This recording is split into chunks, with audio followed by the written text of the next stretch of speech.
Hello दोस्तों, good morning. कैसे हो आप सब? तो आज मैं आप सबके लिए लाया हूँ LIC लाइफ इंश्योरेंस कॉरपोरेशन का फंडामेंटल एनालिसिस और चार्ट एनालिसिस।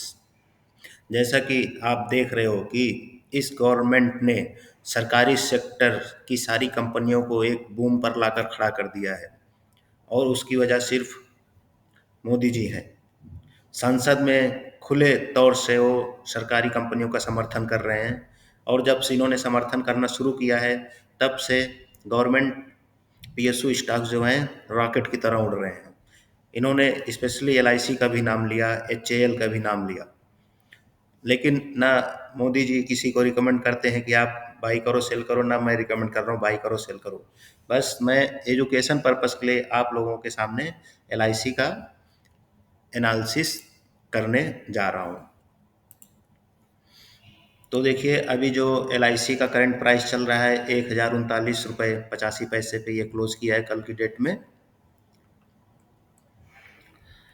फंडामेंटल देखेंगे तो मार्केट कैप जो है 6,57,420 करोड़ रुपए की है। पी रेशियो 16.30 है। इंडस्ट्री पी 19.61 है। डेप्ट टू इक्विटी जीरो है, कोई कर्जा नहीं है। अर्निंग पर शेयर 63.76 है। बुक वैल्यू 98 है। बुक वैल्यू के हिसाब से देखोगे आप तो ये 10 गुना ज़्यादा है। फेस वैल्यू 10 है इसकी। बात करते हैं फाइनेंशियल की, तो रेवेन्यू देखेंगे दिसंबर 2022 की अपेक्षा दिसंबर 2023 में बढ़ा हुआ है। 1,97,985 करोड़ था। दिसंबर 2023 में रेवेन्यू बढ़कर 2,14,260 करोड़ हो गए, जो कि 17,000 17,000 करोड़ रुपए एक साल के अंदर इन्होंने रेवेन्यू में बढ़त किया है। एक्सपेंसेस देखोगे तो दिसंबर 2022 में 1,84,772 करोड़ का था, जो कि अब बढ़कर 2,04,000, मतलब एक्सपेंस में इन्होंने थोड़ा सा बढ़ोतरी किया है। बट वहीं पे आप देखोगे, प्रॉफिट देखोगे इनका बिफोर टैक्स, तो यहाँ 3891 करोड़ था, यहाँ पे 10,893 करोड़ है। नेट प्रॉफिट 6349 था, यहाँ 9469 करोड़ है। इट मीन्स 3,000 करोड़ का प्रॉफिट इन्होंने प्लस किया एक साल के अंदर। ऑपरेटिंग प्रॉफिट मार्जिन में भी साल दर साल देखोगे आप बढ़ोतरी हुई है। दिसंबर 2022 की अपेक्षा यहाँ ज़्यादा है, 3.46 था, 8.04 है। नेट प्रॉफिट मार्जिन में भी 1.5% की बढ़ोतरी हुई है। ये है। बाकी ईयरली बेसिस पे जाओगे तो देखोगे रेवेन्यू में बढ़ोतरी हो रही है ईयरली बेसिस पे, क्योंकि इंश्योरेंस कंपनियों का इसको बहुत है। अभी आगे के 5 सालों में LIC के चेयरमैन जो हैं वो बोल रहे थे कि आगे के 5 सालों में अभी CGR जो होता है, CAGR, वो डबल डिजिट में होगा इनका। तो मार्केट में बहुत ज़्यादा अपॉर्चुनिटी है LIC के लिए भी, प्राइवेट सेक्टर के लिए भी। और LIC का एक प्लान भी आया है, जीवन उत्कर्ष प्लान, जो कि सारे कस्टमर के लिए है।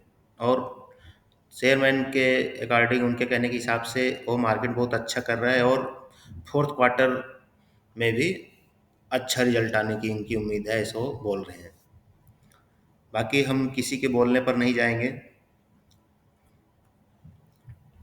यहाँ ईयरली बेसिस पे देखेंगे तो EBITDA बढ़ा हुआ है, अच्छा है। EBIT भी बढ़ोतरी हुई, अच्छा है।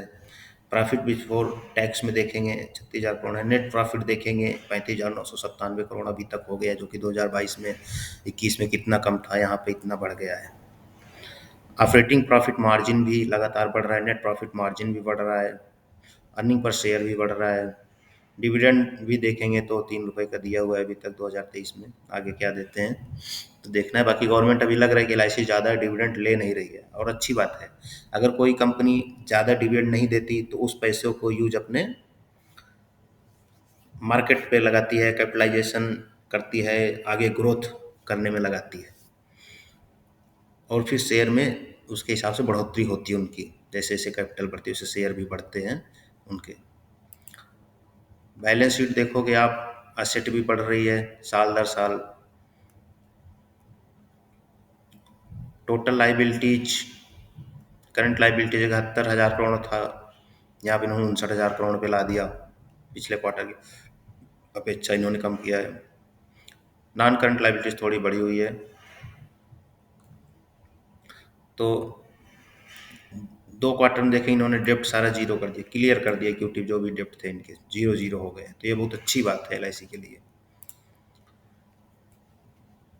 कैश फ्लो इनका देखें, cash flow from operating activities तो 54,519 करोड़ प्लस में, ठीक है। क्लोजिंग कैश बैलेंस इनके पास देखिए साल दर साल बढ़ता जा रहा है। 45,588 का कैश बैलेंस क्लोजिंग पड़ा हुआ है।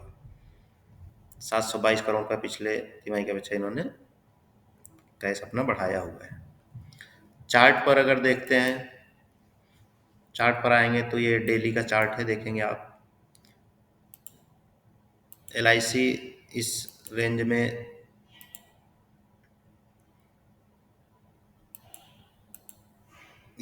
में देखेंगे तो बहुत दिन तक सफ़र किया है। उसके बाद थोड़ा सा यहाँ के बाद यहाँ तक लो भी लगाया, फिर जब यहाँ से ग्रीन कैंडल बनाकर उठना शुरू हुआ एक बड़े बैलून के साथ, जब इसका ब्रेकआउट किया 684 रुपये का, देखेंगे फिर रुकने का नाम नहीं मिला, नाम नहीं लिया इसने रुकने का। देखेंगे अपना ऐसे गया, फिर थोड़ा नीचे आया, फिर प्रीवियस लो को तोड़ के हाई बनाया, फिर लो बनाया, फिर लो को तोड़ के हाई, मतलब हायर हाई ये स्टॉक बनाता जा रहा था 1175 रुपये तक। यहाँ से देखेंगे इसने फिर लो बनाया है, फिर हाई गया, अब फिर लो बना रहा है। बस ये है कि ये स्टॉक जो है अब लोअर लो बनाना ना शुरू करे, क्योंकि अगर लोअर लो बनाना शुरू करेगा तो ये स्टॉक पहले तो यहाँ पे सपोर्ट ले सकता है, फिर और नीचे आया तो ये यहाँ पे आ सकता है, और यहाँ आके अगर सपोर्ट ले तब फिर इसमें इन्वेस्ट करने की अपॉर्चुनिटी दिख रही है। लेकिन अगर इसके स्तर को भी तोड़ता है तो फिर ये स्टॉक लगभग लगभग यहाँ 860 रुपये करीब आ जाना है। बाकी यहाँ से अगर स्टॉक फिर से वापस मूव करता है तो 184 तक आ सकता है। उसके बाद अपना प्रीवियस हाई जो भी हाल में लगाया है वहाँ तक हो सकता है। उसके बाद फिर और जा सकता है, जैसी क्वार्टर 4 का रिजल्ट रहेगा जैसा।